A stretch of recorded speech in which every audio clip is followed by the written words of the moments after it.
Welcome to the Elephant Room, where we tackle the unspoken, uncomfortable, and unseen truth. Join Linda Carmouche, your host, a licensed therapist, mental wellness strategist, and speaker, going beyond titles, addressing the emotional scars, hidden trauma, fears, and the silent battles many professionals face but rarely discuss.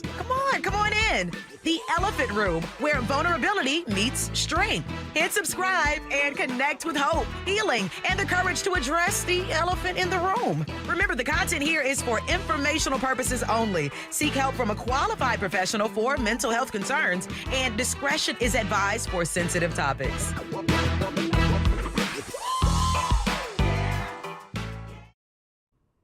Come on in the Elephant Room and take a seat. Take your shoes off. Relax and let's talk about it. I am Linda Carmouche, your host, and we are here to talk about those things that we often hide behind, the things that make us uncomfortable. Today, we're going to have yet another transformative conversation about traumatic grief. Let me tell you, if you've ever been a kid and you were going to have a sleepover, it seemed like the days were long and the day for your friend to come over for the sleepover couldn't make it. Let me tell y'all something. That's how I feel today. Our guest, therapist Kiva Harper. Let me tell y'all, when I first met Kiva, we just clicked. We vibed, and it has been like that ever since. I am so excited that Kiva is coming to hang out with us today. We're going to have some real conversations. I want to give you a warning because some of the things that we're going to talk about might be triggering for some people. Make sure that you are mindful of how you feel as we have these conversations. We want you to get as much as you can get out of the conversation, because our goal here today is to help you to begin to see things that you have been stuck in, things you have not addressed, and begin to move forward and heal the person behind the title. Whatever title it is you're hiding behind. Help me in the chat box. Welcome, therapist Kiva Harper. Come on in the room, Yes, Kiva. I am in the room, in the elephant room. I love it. I'm excited to be here. I am so excited. I am so excited for you to be here with us. I know that you have been on this journey for over 20 years now. I know that you support survivors that have experienced severe trauma, and you help them to heal and begin a life to do things that maybe they didn't think they can do once they had experienced traumatic events. I know that you've helped veterans, individuals that have been sexually assaulted, those who are surviving domestic violence. You are out there on the grounds helping them. You're helping professionals also. Let me tell y'all, before Kiva says anything, Kiva is a beast when it comes to the stage. She has a TEDx talk. She's in corporations. She is out here helping individuals to heal. Thank you for being here, Kiva. Thank you for that wonderful introduction. And can I say I am so proud of you, and I'm excited to be a part of your podcast. You know, our sisterhood started from the very beginning. We're not going to talk about the details of that, but it started early on. And Yeah. I'm always proud of your accomplishments, and excited to be a part of anything that you're doing. So I am just beyond excited to be here. Like you said, it's like a little kid waiting for that sleepover. So we're Although, gonna jump don't let right your in. kids go to sleepovers there. We don't do that anymore. It's not that. Yes, yes, we don't do that Wait, anymore. we're talking back when we were younger. Now, no sleepovers. No. There are some other things we need to talk about before we allow That's right. sleepovers. That's right. You are doing some amazing things, Kiva, Thank and you. all of the things you're doing really deal with individuals, whether they are professionals in corporations, whether you're working with police officers in their area of work. Everything you do seems to be deeply rooted and connected to trauma. What brought you to that work? You know, it's funny that you asked that. One of the things I know that you always say is this is something you're called to do. My profession and my career is something that I'm called to do. Early on, I knew that my life's work is to help those who are hurting. And it just so happens that the people that I help, they're dealing with things that are really, really icky, for lack of a better word, and things that people don't generally like to talk about. They don't even want to talk about it because they're worried about traumatizing other people. And so I have a heart for listening and holding space for those people. And I get to serve them. I get to stand with them, besides them, behind them, wherever I need to be to support them through some of their most difficult life events. That's so good. Support is important. And sometimes we don't know how important it is until we find ourselves in a space where we have no support. And Yes. sometimes the people we're wanting to support us, they don't have the capacity or the Yes. skill set to support us. You So I better want to go preach. Oh, that's good. That's the truth. I want to go all the way back because I Mm-hmm. just feel like we're going to jump in and start swimming Mm-hmm. and they're going to Mm-hmm. close the swimming pool on us. Okay. Okay. So in the elephant room, we talk Yes. about things that people don't usually talk about, but we talk about it with people that hide behind titles. And sometimes those titles can be mama, it can be Mm-hmm. I'm a CEO, it could be I'm a husband, it could be I'm a pastor. Yes. When we talk about traumatic grief, do you think, how does that connect with some of the things people are hiding behind? Yeah. I think when we talk about grief in general, grief is difficult for anyone, right? And we want to keep going. We want to be the one that comforts everyone. Somehow, I don't even know when or how it happened, but in my family, I've become the person who writes the obituaries, and I've done more than a few. And and I've been a caregiver more than a few times. That's just something that has organically taken place in my life. And I think that when we're in those roles, we're so consumed by those roles that we use that to hide. Now, when you intersect trauma and grief, that's a whole different animal. It's not the same as regular grief, and we'll talk more about the difference later. But when you intersect those, I think the best example that I can give, I was working with a young woman, and I remember she was very much involved in a very high profile case. And I remember watching the news, seeing the end of the situation. Everything happened, and it was like 9 o'clock at night, and I was thinking about her. We had concluded our work, and my phone rings literally a few minutes later. Of all people, I wouldn't think I would be the person on her mind. And she called me Miss Harper. Miss Harper, what do I do now? This has been my whole life for a number of years. What do I do now? I said, now you feel the feelings and we grieve together. And that's what I think. Sometimes we hide behind all of the things that we have to do in the aftermath of our loss. And we focus on those things, anything we can do to avoid the feelings. And remember, when we talk about trauma, one of the symptoms of post-traumatic stress disorder is that avoidance. And so we see that in trauma and grief when they intersect as well. What does avoidance look like in everyday life? Avoidance looks like not wanting to talk about it, not wanting to, just really avoiding the subject, not interacting with things that may remind you of that person. I've had people tell me that they hadn't had a certain dish since the loss of their loved one because it reminds them of that so much. Wow. So it's whatever kind of way you can avoid, and another thing that's interesting is that men and women grieve very differently. Men tend to go back to work quicker and try to get back to some semblance of normalcy, whereas women can be more emotional. So I think with a lot of people, it can be going back to work and resuming my life as if nothing has happened. That can be avoidance as well. Wow. So it can Hmm. show up very differently, but it's Very definitely different. anything that keeps us from dealing with the thing, Hmm. is what Yeah, I hear you say. absolutely. The elephant in the room. Yes. Oh, we are walking around the elephant in the room as if it's not Yeah. there, but everybody Yeah. knows that it's there. You said something that made me want to jump out of my seat already. You Already? said the person who's doing all the things, we like to call them the strong person in the family. Yes. They're Yes. taking care of everything. Everybody's calling them, and they Mm, are expected to show up and not show feelings because that's how right. dare they attempt to cry? We're Yeah. going to call them weak.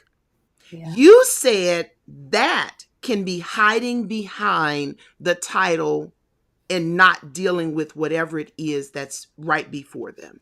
Right. And that's whether they're aware or not. A lot of times we avoid things we don't even realize what we're doing. We're just doing it because that's what's comfortable for us in the moment. So they may not even they may not be making an effort to avoid or to hide behind this title. It just is. Do you think sometimes we're avoiding because that's what we have always done? I think that could be a part of it. I also think it may be because we don't know what else to do. It's uncomfortable. That's the key. It's uncomfortable. And when something is uncomfortable, we don't want to deal with it. Yeah. And We then there's certain don't. things we don't talk about. I'm glad you did the trigger warning. Thank you for that at the beginning. But in talking about the suicide word, I've even encountered people that were told to not share with anyone outside of their family how this person really died. Can you imagine how much pressure that is when you're 9? You have to go to school and either pretend that a relative is still alive or they died in a way that they didn't die because of the stigma attached Mhm. to suicide and other traumatic deaths. So you're just going to go Yeah. ahead and jump in the deep end. We're not I don't mean to. I don't mean to. Let's pace ourselves. Let's we're pace not going to ourselves. stay in the shallow. You've opened the door, and so I'm going to go ahead and walk in Okay. there. Okay. When we talk about suicide, and I'm going to do a whole series on suicide in the I'm spring so glad. I'm so glad. because It's we think in the African American, the Black and Brown community, it is still not us. mm, And the mhm. numbers are going up every single day. They really are. When you say the example you used was, it's difficult to be 9. No, I'm going to say dad. No, Yeah. your dad died by Yeah. suicide. And Right. now I'm being told, tell a lie hmm that he died another way. hmm Not only do I carry the weight of the fact that I need to grieve and I can't, but now I have to protect the family with a lie. Yeah. Ooh, that's a lot, That's a Kiva. lot. That's a lot. It's And a lot. inadvertently, I'm taught shame. Yeah.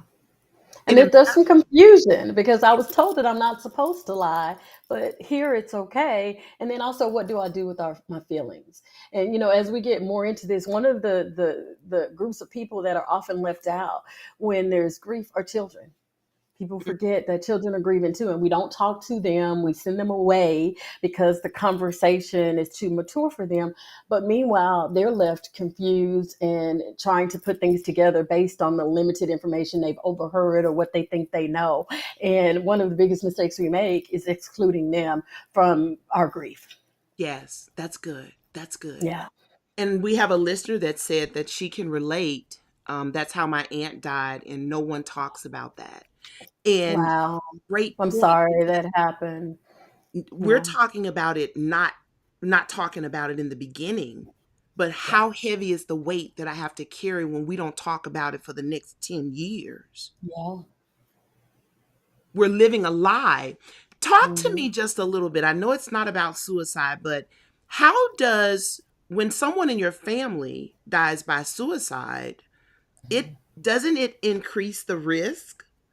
Oh yeah, just like every other thing, we're disproportionately affected. People of color are, and when there is a history of a person either attempting or completing suicide in your family, then that puts you at higher risk. If you notice, anytime you're at your doctor's office or you're filling out any type of an assessment, that question is often there when Yes. along with history of medical illnesses and things like that, they also ask you about alcoholism, psychiatric disorders, and suicide. So if we're lying about it, and some hmm families members may not even know because we're lying. Now I don't know that I'm at a higher risk Right. because a family member completed or attempted suicide. And that may affect the intervention that's offered to you because the person that's assessing you and working with you may think you don't have any risk factors, and that is a huge risk factor. Yes, that's Yeah. really good. And That's it's something we just can't keep a secret. If we continue to not talk about it, when people are there in that balance, in that dark moment where they feel that's their only option, how likely are they going to be to reach out to someone if it's not something we talk about or we that's that sweep it under the rug? that's that Hmm. stigma. So what is Stigma. the difference between grief and traumatic grief? Oh gosh, so many things. But I like to, if I could do an analogy, I would put grief in one bubble, trauma in the other, and then intersect them. And so where they cross the line, that's where we're living. And so when we look at traumatic grief, it's very different. I've lost both of my parents, but both were ill, and they died of their illness. Now it was traumatic for me. Losing my parents and being a whole orphan out here in this world is how I feel. However, it wasn't traumatic grief. It was more of a natural death. When you intersect trauma and grief, one is the death is senseless. Like there's no explanation for it. So either someone died by suicide, someone would, drowned accidentally, someone was in a car accident, someone was killed by someone else. Those are the things that fall under traumatic grief. And mostly, in addition to being senseless, it's also abrupt and unexpected. You don't get time to prepare for that. I like to use the example of my father being on hospice, and I got to spend time with him. I knew when he was transitioning, and I got to be there with him. When you have a person that you love who is killed, let's say by a police officer, we know that happens. There's no time for that. There literally are no time for goodbyes. There's that feeling of helplessness and guilt that you weren't able to save them. And then the thing that really makes a difference for you and I as therapists is that sometimes they get stuck in those last few moments of that Mhm. person's life. And they can't, like, when I think of my dad, of course, towards the end, he was really ill. He couldn't walk. He had lost weight, all of that. But that's not what I think of when I think of my dad.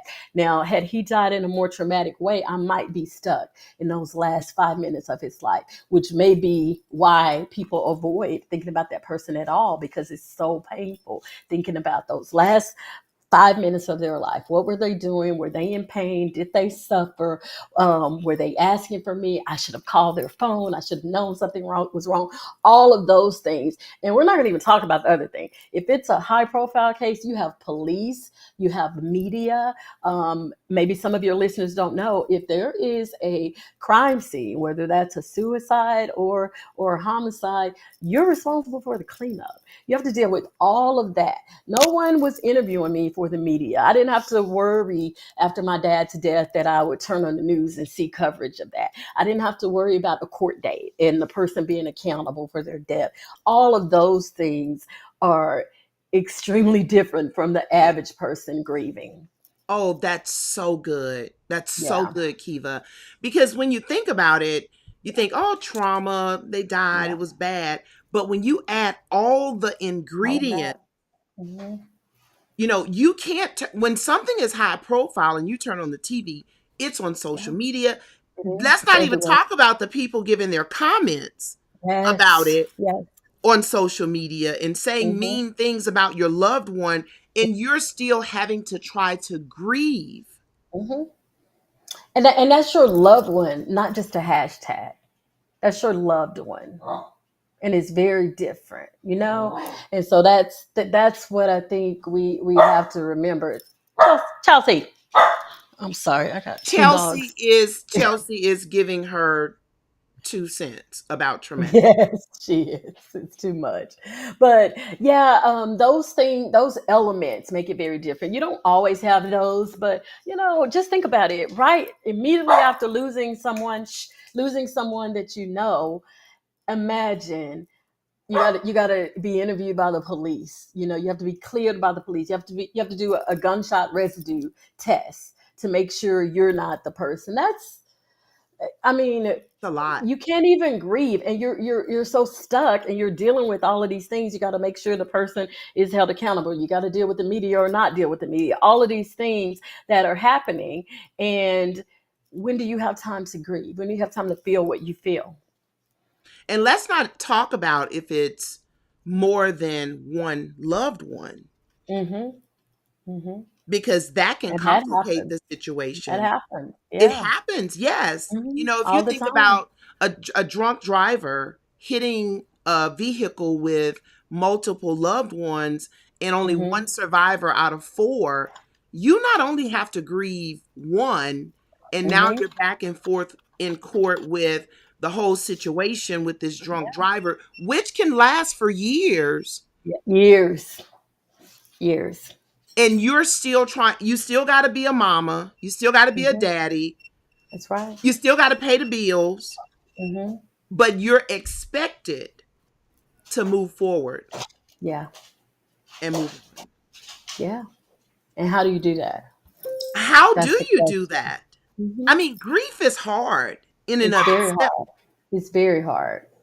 So when you talk about traumatic grief, that's a whole nother level. Hmm. That's a whole nother level. Hmm. What are And then, some of, one of the things that I'm sorry, I go wanted to ahead. go back to this when you said, how is it different? Another thing is the financial implications. Usually when you have these untimely deaths, sometimes there's not life insurance in place. Lord knows few people have, money set aside in case I have to clean up a crime scene in my house, And so that's another thing, other than the cost of, the service, they may have other financial obligations as a result of that. And most people are not prepared for those things. So it is very different. One of the reasons I'm so excited to be here is to just bring attention to this, because what I find in my practice is that by the time someone gets to me, someone who specializes in trauma and grief, so much damage has been done Already. because they were referred to just inappropriate resources. The church basement grief group is not the place for these people. They're not going to Kiva, feel can you say that connected. again? The church basement grief group, Them- as wonderful as it may be, is not the place for these people. They're No. gonna feel isolated. They're gonna feel even more out of place. And how do you follow my dad died of cancer with, well, my husband murdered my son and then turned the gun on himself? Like those are real situations. Yes, They yes, don't want to expose anyone to this trauma that's already here and they're living with every day. And yes, you put them in a group with people who are just dealing with natural grief. Again, I'm not minimizing anyone's grief because any loss is traumatic. However, when I talk about trauma, I mean trauma to the body. And if that's not a factor in this person's grief, they're not going to fit in a group of people like me who lost their dad to cancer. They're just not, and they're yes. not going to they're not going to be comfortable, and they're going to be further isolated, and possibly begin to avoid the topic even more. Oh, that's so good. And I'm gonna Yeah. jump in, don't you? I'm gonna jump in. Yes. Let me take a sip of my water, get myself ready. I love my church people. Yes. I do. I also love coaches. I love therapists. But it's so important for us to understand who can do what. Yes. There's a Yes. place for the Yes. church Yes. grief group. But if the church grief group is not being led by a therapist who specializes In in trauma and traumatic grief. grief, Thank you. Thank you. you're not, prayer alone will not get them through. I believe in prayer. I pray. But prayer alone, the Bible says prayer without works is dead. That's right. Say that Okay? again. The works Mhm. is connecting them to the proper resources to get Yeah. the help they need. When we talk about being the hands and feet of Jesus, Yeah. Jesus is not praying for me when I'm hungry. Mm. He's feeding me. So we Mm. have to make sure we're connecting people with the resources that they need. Let me That's go right. ahead and go down this coach rabbit hole. Yes. There is a place for coaches.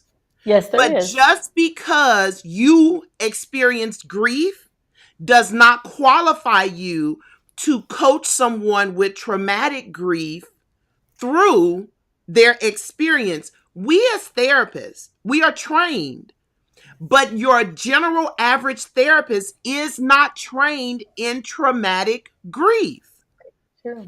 It's a specialty. So Yes. we have to make sure that we are not just sending people, oh, my cousin is a therapist, you can go see her. No, your cousin is going to hurt them. Yes. Because sometimes when we refer people to the wrong people, we Yes. set them up to be hurt. Yes. And that's a problem because then they have to get over that hurt some kind of way.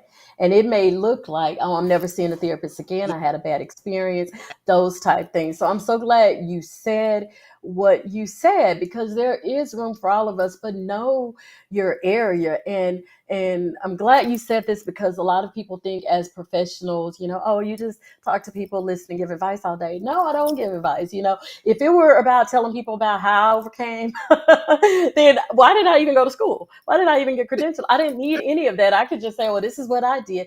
That is not what do you do when the person don't want to hear that? One of my sayings is that when it becomes about me, then it's no longer about the client.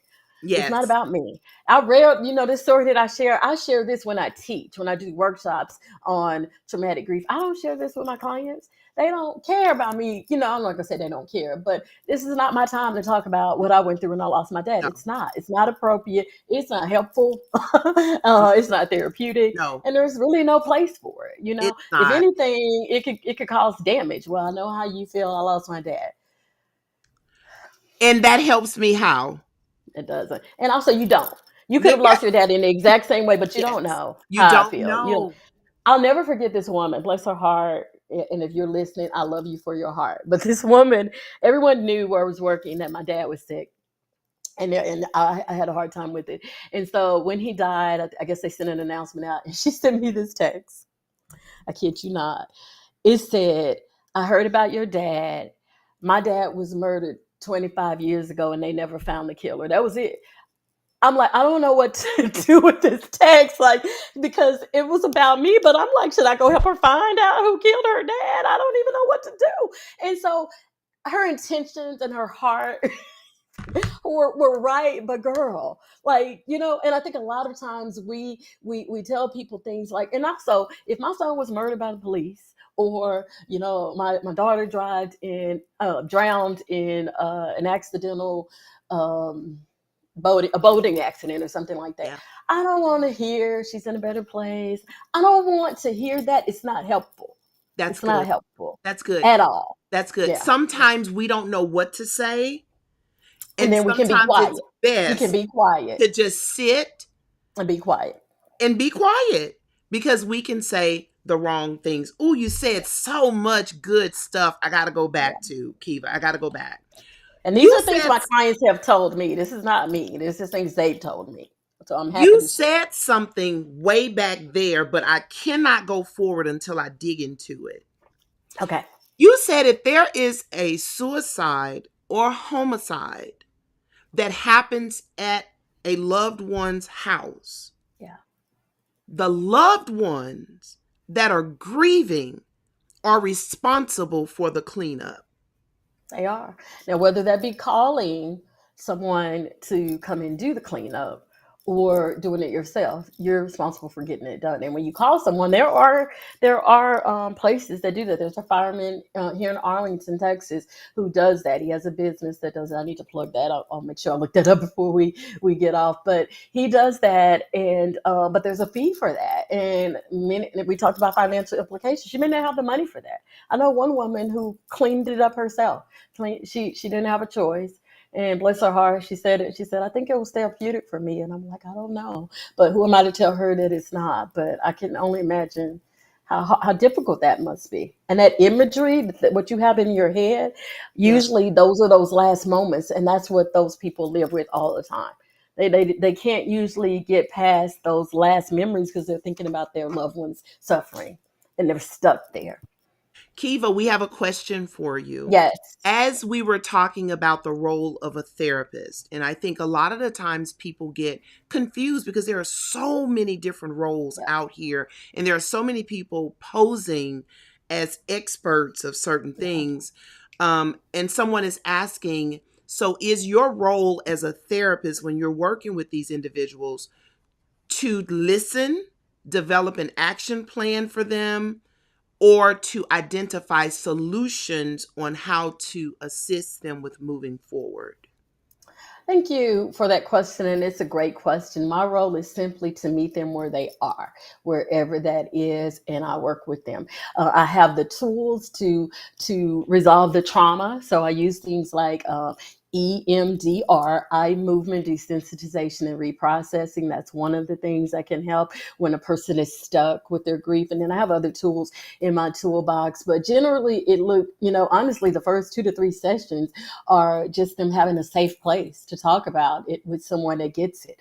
And they're so relieved for that. They're so relieved that I'm not trying to tell them the person is in a better place and all of these things that people say that aren't helpful. So that's one thing. And then I do some education, like I've done here tonight, explaining, okay, this is why this feels different. Have you had other losses before? Yeah, my grandmother, she died of diabetes. Okay, this is very different. Does it feel different? Yeah, it does, and we talk about why. And so some education, and then, whatever they need, and with this type of work, it may be I'm sitting in the corner of the courtroom with you, whatever I need to do to help support you through it. And we have to get out of that box of, the white European standard of therapy that we were taught, and look at what our client needs. And, don't do any harm, but think outside the box. If I have a person that's going to a murder trial for the death of a loved one, and they need me there to help with their anxiety, I'm going to sit there in the back of the courtroom and do what I need to do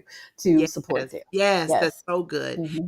I want you to explain, what is a safe space? You said I create a safe space or I hold space for them. Yeah.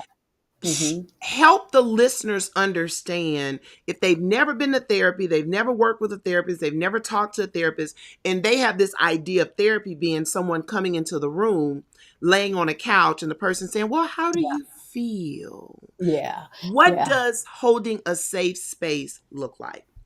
When I say that I'm holding space for someone, it literally means that I am there so they can take up some space with me. And our role is a collaborative role. I don't go in as the expert telling them what I need, no, what they need, not at all. I go in, what can I do to support you? And sometimes they don't even know. And I'm like, okay, well, let's try this. Let's try this. And that space, one, is non-judgmental. The other thing, and the biggest thing, with what you said about me being trained in this, is that I'm able to hear this stuff. I am trained to hear this icky stuff. You can talk to me about the details of watching your son die by suicide in the truck while you stood outside and watched it and there was nothing you can do. They don't even want to share that because it's hard to even say it out loud. And then you see people have reactions to what you're saying, then that makes them retreat further. So I am built to hear that and not have any expressions on my face other than what's appropriate. Oh, that must have been really difficult for you. But they don't have to worry about freaking me out or weirding me out because they told me something so difficult. They don't have to worry that I'm not okay, because I have the tools to take care of myself, because I signed up for this and I know what I need to do to take care of myself, and I know how to protect myself going in. And so that's what holding space looks like. And this is not for the faint of heart, because you will hear some horrible stories, babies. Yeah. I work with a young lady whose husband murdered their child at 4 months, and guess what? People love to tell her, oh, you're young, you can have more kids. Not helpful at all. It's not helpful. No. And I know, I get that those things come from a good place, but it's not the time to give a scripture. It's just not, No. the best thing you can do is sit there with them or ask them, what can I do to support you? If you can cook, go cook and be quiet. Yeah. Be quiet. And we You don't have to to say anything. No. There is nothing No. that you're going to say where they're going to say, oh, that's it, I'm better. It's not going to happen. There's nothing you can say. So don't make it about you because you're uncomfortable. Sit with them. I'm so sorry that you're going through this. Can I sit with you? Yeah. And Yeah. and that's it. It's good. That's it. You're not going to make them feel better. I want to pull out some other things because one of the listeners said, I like the meeting me where I am comment. So many times we don't have people we can genuinely be vulnerable with, Yeah. Yeah. and they don't judge us, especially if we're supposed to be the strong one. Yeah. Sometimes, and the beautiful thing about therapy is when you go in that room and you close that door, it's you and your therapist Yeah. against the world. That's right. And you don't have to act like you got it all together. You Sure don't have to don't. have the words, because therapists have been trained. They can see 10 scattered dots and connect all the dots together to bring that story to a place where you can see what it really is. The average person that you're venting to, they're just going to let you vent and relive the story and then tell you the Yeah. story and how it feels to them. In the therapy room, that therapist's feelings don't matter. Yeah. And It's we're so not true. there to tell you how to move forward. I think another beautiful thing about the therapy room is you get to sit there, and even if you're not ready to move forward, it's okay. It is okay. It's okay. You move at your own pace. Mhm. Yes. The listener said, is there always a patient therapy match, or have patients ever been turned away because a therapist could not handle the conversation? Ooh, that's a good That's one. a good one. And you alluded to that earlier. A good therapist will recognize if this is not their area of practice or specialty and will refer to someone who's better equipped to help them. But unfortunately, that doesn't always happen, Yeah. and I blame that on just the whole medical industrial complex and what is it, commercial insurance, all of that, where people are put in situations where Yeah. they don't get to say no. But, if it's something that you're not comfortable working with and you don't know enough, if this conversation that you're hearing today is something that's new to you, then that means you're probably not equipped to hold space for someone that's experiencing trauma and grief together. The You other know? thing is, if you are the patient and you're working with a therapist and you've seen them, I'm going to give you 3 times, Yeah. and something in your gut is like, I don't know if they're really Yeah. getting me. Yeah. You're always the driver. Yeah. Okay. That Always. therapist works for You're not you. stuck. You're not You are stuck. not stuck. You don't have to stay Mhm. with them. And one of the things I hear people say is, well, I don't want to hurt their feelings. What? No. Their feelings don't matter. They You don't. matter. And that's Yeah. the only thing that matters in the therapy space. And You. you should be able to have a conversation and say, Yes. "Hey, this is not working for me. Can we look at something else?" And even better, I think if you're out there and you're listening and you're looking for a therapist, take advantage of that free consultation. Meet with the person and interview them like you would interview Yeah. anyone else. Okay, here's my issue. How many people have you worked with this same issue? What are you trained in? How long have you been doing this? How much extra education do you do as it relates to trauma and grief? Like, interview the person, you know? I have question number 1, Kiva. What's question number one, Linda? Do you have a license Mm. with the state where I live? Because let me tell you something. If that person is not in the state's database and they don't hold a current license, they're not a therapist. Okay? And that's where we need. Kiva's I'm trying to just, hide her face, y'all. I am sipping my tea, honey. That's where we need to start. Every therapist, every single therapist If there should is no have, board that they are accountable to, yes, there's no place for you to report, and that could be yes. problematic They should have because they a have nothing to license. lose. Yes, yes. If they say, oh no, or they start, wobbling, run, Yes, quickly. run. And let me tell you, people have asked me, People have asked me questions like, so have you worked with this kind of person? Mhm. And I comfortably answer it because I have nothing to hide. And again, it's about the patient. That's right. It's not Not about about us, me. not about our egos. No. And when It we is talk, okay to say, yeah, I don't practice in that area, but let me find you yes, a few people who can help you because I don't want to do any harm to anyone. yes, yes, yes. The listener said, I like the 3 appointment suggestion and me being in the driver's seat. This should be a partnership. Always, Always a collaborative always, partnership. Your therapist always. is not the expert on you. You're the expert on you. Yes, yes. Hmm. The therapist can walk beside you, but you drive the treatment. And that's why Yes. it's so important for you to be available and ready for Hmm. therapy. Everybody's not always ready to get involved in Hmm. therapy. If you're not ready to be honest with yourself and go through some tough times and tough conversations that are uncomfortable, you may not be ready yet. Yeah. Therapy is not easy at the beginning. It's not. And I love that you say that because that's how I see my role. I'm never walking in front and pulling you along. That's not my role. My role is to walk beside you as we go through it. And then as we finish up our work together, I'm behind you and supporting you and cheering you on because Yeah, now you have the tools to do it yourself. And yeah, then you don't need me anymore. And I'm yeah, gone. This yeah, is not a lifelong relationship. It's meant yes. to be for that moment in time. And that's it. And if you can't find anything on the internet about your therapist, let me say this, and then we're going to move on. Let me say this. You can like your therapist, but liking your therapist as a person is not a good indication that that's a good match for you because you're not there to be their friend.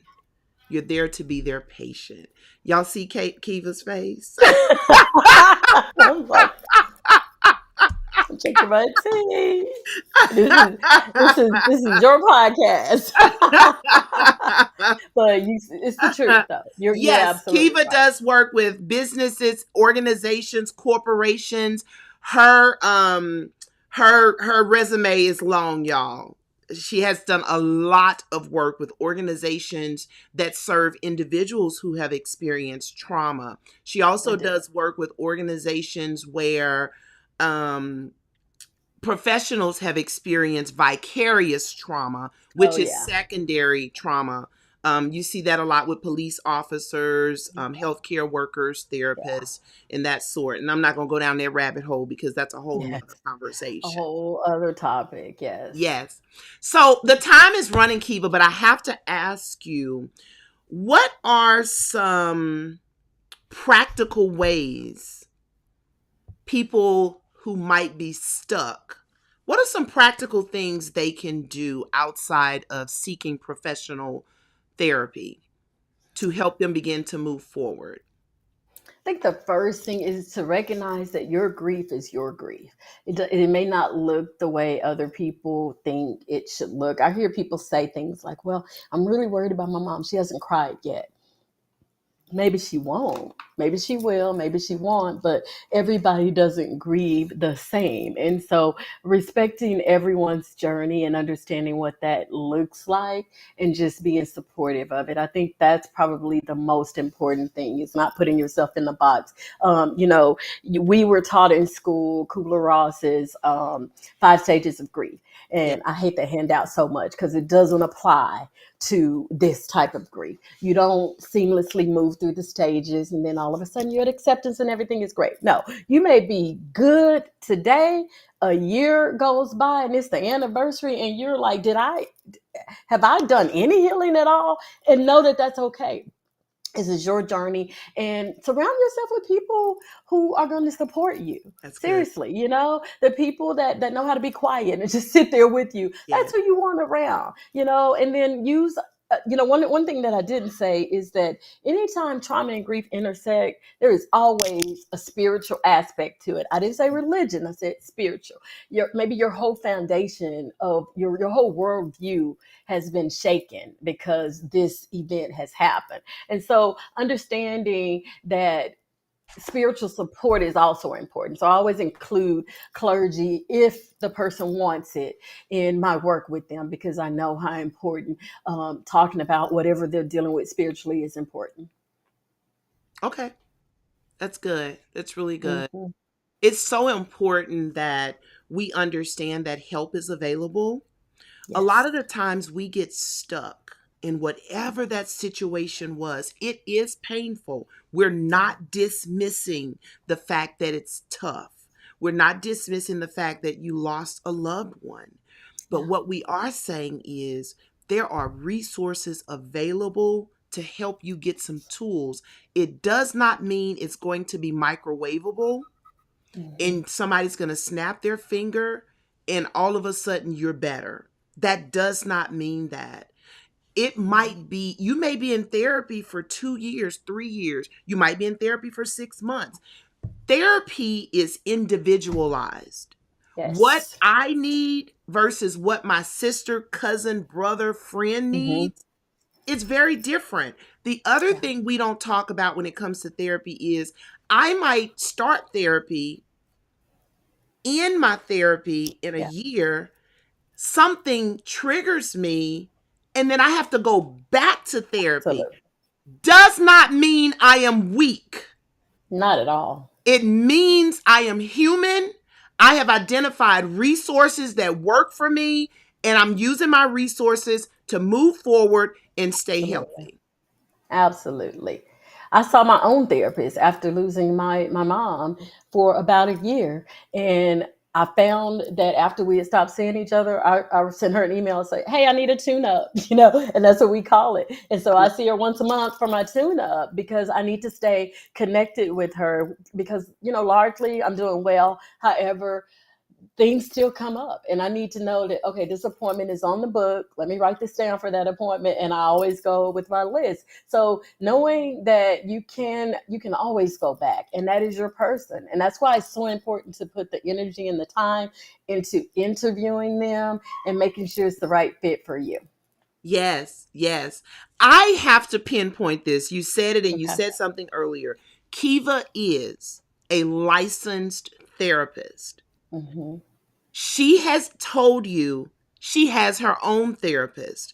And when she needs a tune up, she goes. It does not mean she cannot practice well. It does not decrease what she brings to the table. We have to get rid of the stigma Yes. we stand on where we see therapy, going to therapy as a weak indication. It's not Hmm. weak, it's actually a strength Hmm. because you got your community, you got your support Hmm. system that's going to protect you and take Hmm. care of you. I saw a listener ask the question, Kiva, as a parent, what are some of the signs I look for in my child when they might be grieving and need therapy? Probably if you're grieving, your child is too. I'm assuming that it may be a loss that's in the family. If it's a loss, if it's something that's happened in school, we just had a school shooting here in Arlington last academic year. And so if your child was a child at that school and you've talked to them about it, more than likely they need to talk to someone. We have to remember that therapy isn't just when you have a problem. Sometimes it's just a safe space. If I had a kid that was in a school that had a shooting, I'm going to get them set up to have a space for them to talk, their own space to talk. So it's never a bad idea. If you suspect that the child may be dealing with this, it's probably a good idea to get them a session or two. Usually most of us have an EAP program where you get 3 to 5 sessions or so to start with, and then that therapist will help you determine if they need more. But it just gives them a space outside of you, outside of their peers, with a professional who is, one, built to handle this, and two, trained to help them. Because if it's a small child, it may need to be play therapy, something like that. It's never a bad idea. You can never harm your child by taking Yeah. them to see a therapist. It's not going to hurt them in any way. And the other part of that is that child's community of Yes, supporters has now has been grown. increased. I remember Kiva, a mama, and I don't know if she's listening today, Hmm. but because people will find you. I don't she said to me, I have 2 daughters Hmm. and I'm going to book an appointment for the next 4 years. Wow. And I went, what? 4 I was years? much younger at the time as a Mhm. therapist. And she said, somebody will be in your chair every week. And I Wow. want you to know, for that 4 years while those girls went through high school, they went through loss in the family. Wow. They went through so much. There were issues at the school that impacted them. And by the time they got to graduation, it was unbelievable. But she had created such a support system It's around amazing. them that the impact of a lot of the things they experienced did not um, hinder them the way it did some of their peers. Wow. Wow. So we have That's to begin amazing. therapy as more than once I hit a crisis, Yeah. now I'm going to seek help. There are transitions that happen. And let me tell you, going to school today is very scary. Having a therapist for your kid, even if they only saw them once a month, it's it's a great safe place. It really is. And when you, and to that person that asked that question, think about it. If you're grieving and your child sees you grieving, they're not likely to come to you and talk about their grief because they're worried about you. And so think about this as giving them this objective person that you can trust will support them. Yes, most Mhm. definitely. One of the listeners said she was told in graduate school, if you're a therapist, get a therapist. Yes, I fully agree. Get It you is one. I got healthy. one. It is healthy. RLH.com. RLH.com is my therapist. She's in Austin. She's amazing. It's a little commercial, but yeah, I'm never leaving her. Just don't take my spot. Someone asked for contact information. Yes, Kiva and I are both clinicians. Kiva's information is on the screen. You can reach her on all social media platforms. She has limited spots with individuals, but if you have an organization, if you are a clinician needing support, seeking your licensure, Kiva is the person to plug into. She does speeches. She will work with you. Her team will work with you. And yeah, you can connect with Yeah, Kiva and have some more discussions.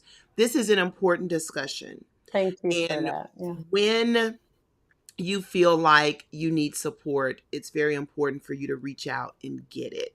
A lot of the yes, times we wait and we wait and we wait. And that's one of the things I heard a lot during COVID. I should have gotten this help long before now, but now I'm here. yeah, And so get the help you need so that you can be well and yes, thrive. yes. Kiva, I want you to look into your camera and speak to that woman, that man who feels stuck.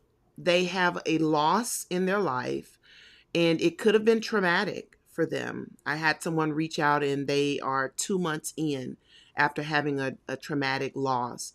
And I just want you to share some type of inspiration and comfort to that person.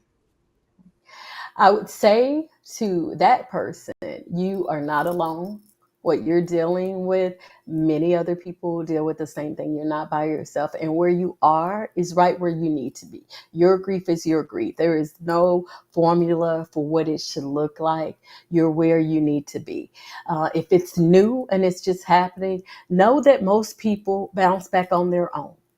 And if you're resilient, you will. But the more trauma you've experienced in life, the harder it may be to bounce back. And a professional can help you walk through this and get through this. But you are right where you need to be. There's nothing wrong with you. Thank you. Thank you so Yeah. much for that, Kiva.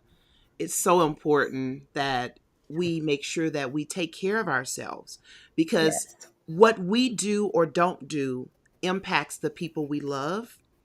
And we Yes. want to make sure that we are well. Kiva, the Yeah. listeners are saying that this was an excellent podcast. I'm so Thank glad. you for hanging out in the elephant room with us. Thank you. You came Can I on do in, a quick took a seat, commercial? and took your shoes off, and you I helped us did to talk that. about those things that are uncomfortable. If you Mhm. want to connect with Kiva, You can reach her on all social media platforms at Kiva, that is Kiva Harper, Harper. And you can also reach her on her website. Kiva, can you give us your website? KivaHarper.com. Can I do one last plug? I forgot. Yes. I am a part of the wellness community. The wellness team for survivors of blue suicide. Hasn't been around for very long. It's only been around for a few years, but it is for the family members of law enforcement in the aftermath of a suicide. It's very important because that is a very unique community with its own culture, and know that there are resources out there for these spouses, these children, these parents that are left in the aftermath. So I wanted to do a commercial for survivors of blue suicide as well. Thank you. Y'all, Thank you. We are people before we are professionals. So we have to make sure that we're taking care of everybody. Thank you again, Kiva, for coming into the elephant room. I appreciate you. Thank you to my listening audience for being here. I encourage you to take care of yourself. We need you to be well. If this podcast has helped you in any way, and you know someone that can use this information, share the information. Sharing is caring. I'm Linda Carmouche, your host. Until next time, be well.